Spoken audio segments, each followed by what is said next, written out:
What up? It's your boy Conserviz34, and today we're going to talk about how we can make number 41 great again at live concerts DMB does. Number 41 is one of my favorite Dave Matthews Band songs. It's a song that even though I hear it time and time again at shows, I still love. It's good live, but it could be great. And there are a couple of things that I want to look at to how we can make this song great again. Some parts of it have gotten stale, and it has nothing to do with the talents of this band, but more about the timing of certain things, the subtraction of certain parts, and the addition back of things that once made this song great that no longer are present in the song. So we're going to take a look at this. Let's go. Okay, so first, we're going to look at this clip I took from my first ever rail experience in the pit, November 9th, 2021. Rashawn Ross is going to come in on trumpet. It's going to start off as, okay, I like this from a trumpet. And then it's going to progressively get to a point where I'm like, why do we need this being played by the trumpet? Let's take a listen here.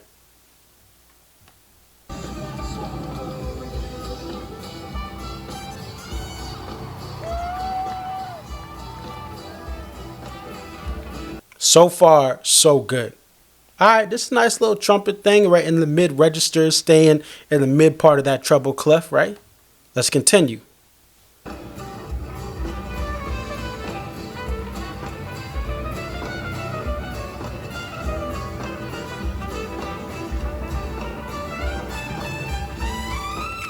Stop. That's where keeping it real goes wrong, okay? That is where we should not be hearing this in number 41. This is a smooth jazz song. Yes, Leroy Moore, which we'll see in a minute, does get loud and gets higher up. But on the trumpet, these higher registered notes pierce my ears. They ruin the vibe of this smooth, jazzy song. And this is not how number 41 should be played. We're going to go, again, warning, you're going to hear some high register stuff from the trumpet. Hard to play. He's extremely talented, but we don't need this from Rashawn. Continue.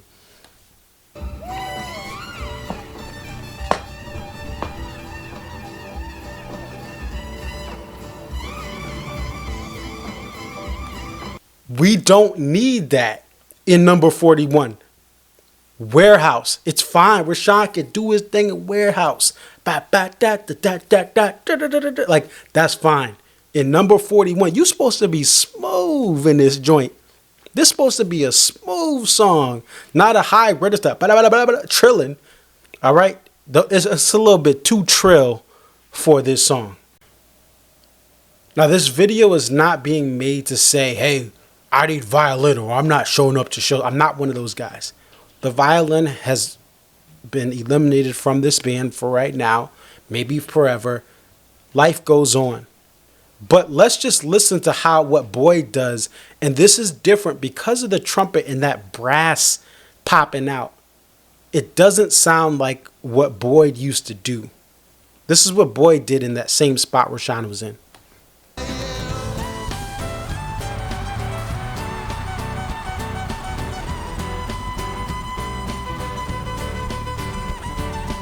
A lot easier on the ears. Okay, although sometimes Boyd would be out of tune, right? Sometimes, you'd be a little bit like, okay. But the point is, this was a lot easier on the ears, even though, again, he could scream and there'd be some weird sounds from him. But it's much lower than what Rashawn is playing. It doesn't cut through your ears like what Rashawn is playing.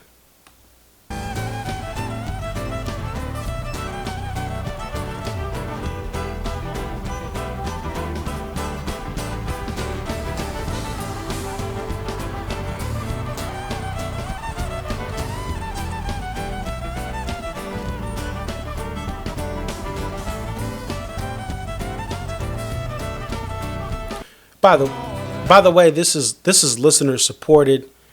This is at the old Continental Airlines Arena. It became the Izod Center before they knocked it down and built them all out here. This is the number 41 from listener supported live release. And again, you hear when Boyd is playing, you hear Dave is able to get those little pop, ba, And again, I love when the acoustic guitar is heard in this band. If I have not said that enough on this channel, I love when the acoustic guitar is heard. You can't hear the acoustic guitar when the trumpet's there. You can hear it with this sax being played. So as we continue along, after the violin playing from Boyd, Leroy Moore, in this era of the band, would pop out that flute. And he'd start off with the flute. Again, light. And this is a higher register instrument than the trumpet, but it sounds easier on the ears. Let's listen.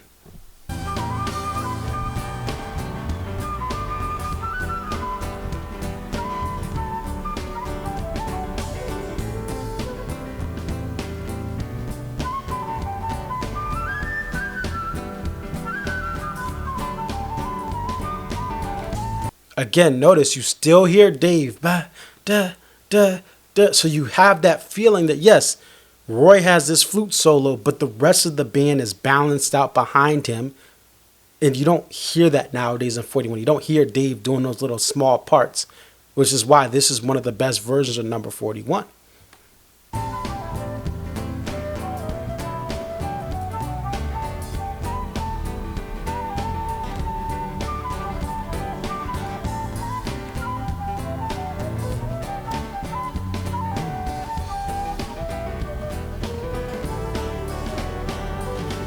And right before that, you could hear a little bit of piano from Butch. Again, everyone, the bass is heard, the acoustic guitar is heard, the piano is heard. Everyone is still heard. Obviously, Carter's great drumming, which he never does the same twice in a row sometimes, always mixing it up every live performance. Everybody is heard, and that's what number 41 should be for most of it. But the current number 41 is just not that way. Okay, so this part right here is one of the most important live pieces of recording this band has ever done. This sax solo by Leroy Moore, it just encapsulates when you someone said what made this era of D&B great? What made D&B when Leroy Moore was alive so great? When you listen to this, it answers all those questions. And by the way, Leroy Moore hated playing these solos on number 41, just from as much energy it took. That's one thing that was mentioned about this part, that Leroy hated it. But when you hear him play this, you can't tell he doesn't like playing this live, because he gives his all for this part. Let's listen.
And right there, even when Leroy goes up into the higher register gets higher up in that treble clef, that saxophone just has a way to still sound smooth. And the trumpet, if it goes too high, just can't match that. Which brings me to the point of just explaining that we need more sax in number 41 in 2023 forward, and less of that higher register trumpet.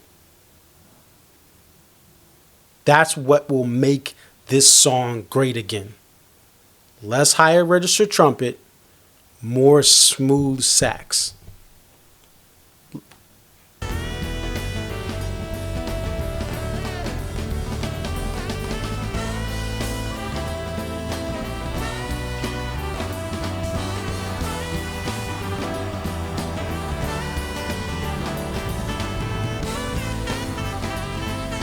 When he gets to that da da da da da da, it is just, that is Leroy Moore. That is what makes number 41 great. Let's just listen. I'm gonna stop talking. Listen.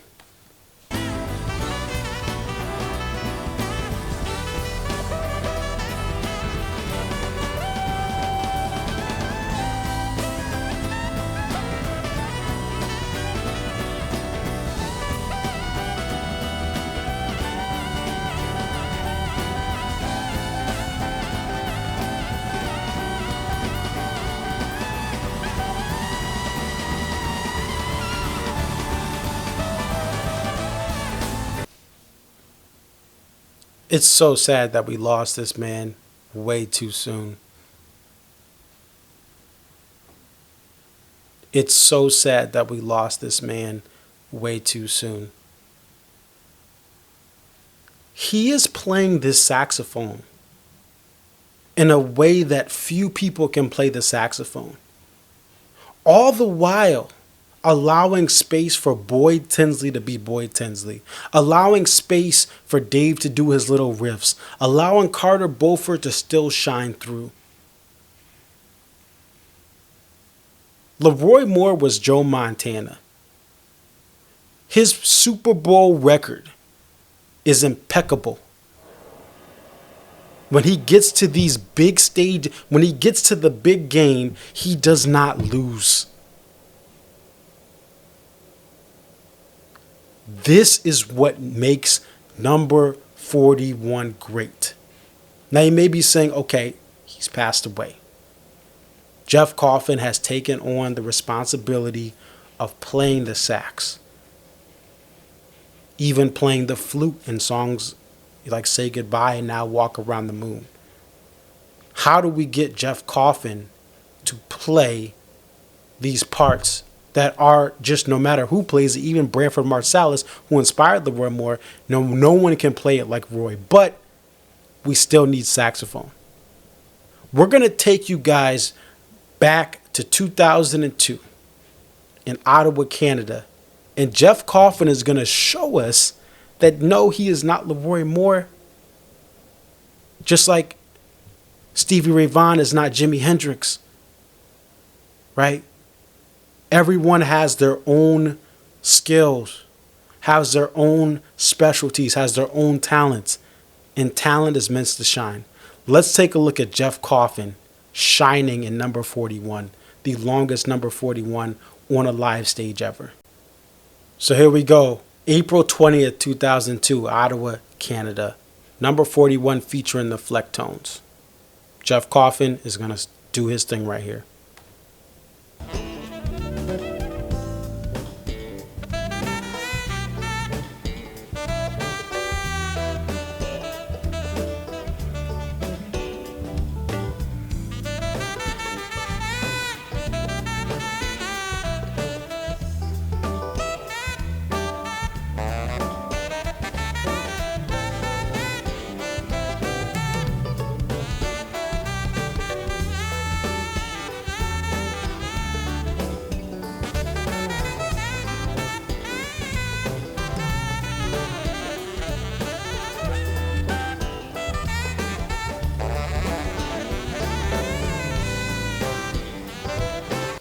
So Jeff Coffin, the ultimate pro, he's when he's pointing to his ear, he wants to be, he wants to be turned up in his in ear so he can hear.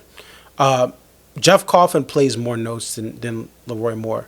That's okay. Jeff Coffin is doing his thing on this. Jeff Coffin is playing Jeff Coffin like. But he's the spirit of this song, the spirit of what Leroy Moore created with Steve Lillywhite and Dave Matthews and the rest of this band. He takes Jeff Coffin, takes himself and puts himself in a position to combine the spirit of this song with the way that he plays. And this, every single time number 41 is played, would make this song better overnight. Because the spirit of this song needs a sax solo when it is played live in order to be great. Let's continue.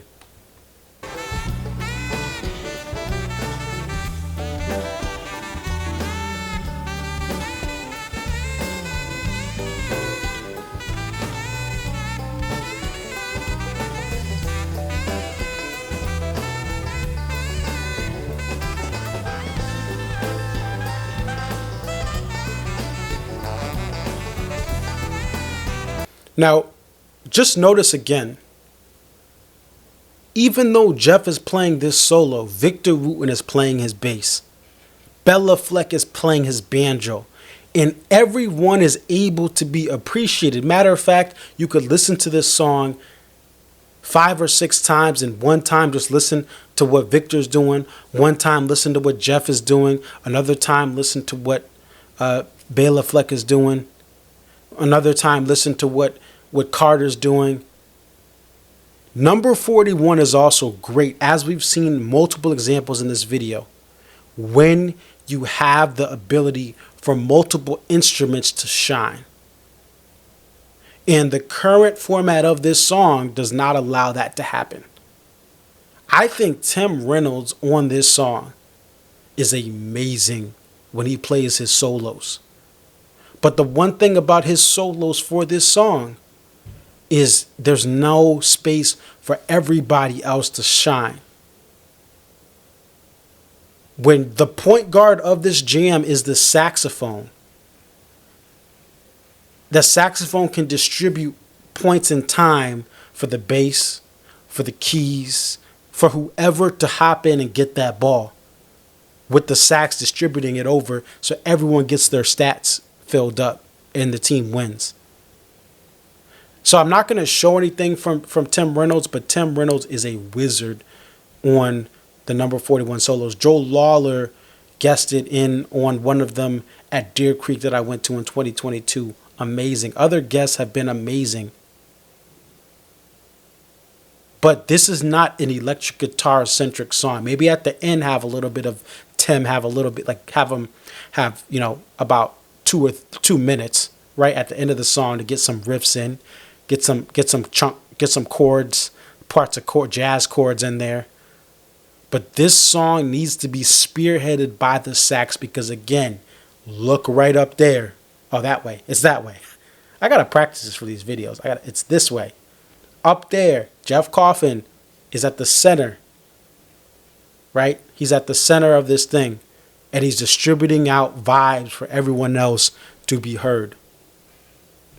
Put that back into 41. Have that element of all these great things behind the sax in a solo portion, in a jam portion. And number 41 is truly great again. I'm not trying to make this video to just bash the Dave Matthews Band. I'm making this video to show you that all of the skills to make this song great are there. All of the talents to make this song great are there. We've seen examples of Jeff Coffin and what he can do. We saw how Leroy Moore, his spirit in the listener supported version is it's amazing. I'm not calling for any person to be kicked off. I'm not protesting to say a violin needs to come back. Everything that I'm talking about in this video is realistic for how to change this song and add a little bit more spice as we head into a year where the band is going to be promoting a brand new album. I love this band, but I also know that there are things they can do every single night, just simple changes to make a song like Number 41 just a little bit better. As I mentioned in the first video of this type, how to make Satellite just a little bit better. I'm not asking for a crazy song to be liberated, although, hey, if y'all want to play Busta Stuff again, I mean, hey, by all means, Dave. I understand the band is going to play what they love, but a few minor tweaks can make a good song like Number 41 in its current form great. It's your boy ConcertViz34. Definitely like, comment, subscribe. Thank you guys for watching. And if you're watching this video the week of the Super Bowl, I will have a live stream Friday, February 10th, 2023, about 15 to 20 minutes after the band walks off the stage in Phoenix, Arizona. I will have guests that are be leaving the show talking to me live as they get home or as they're on their drive back to the Airbnb or hotel in Phoenix. So definitely tune into that. I also will have some content for Mexico weekend.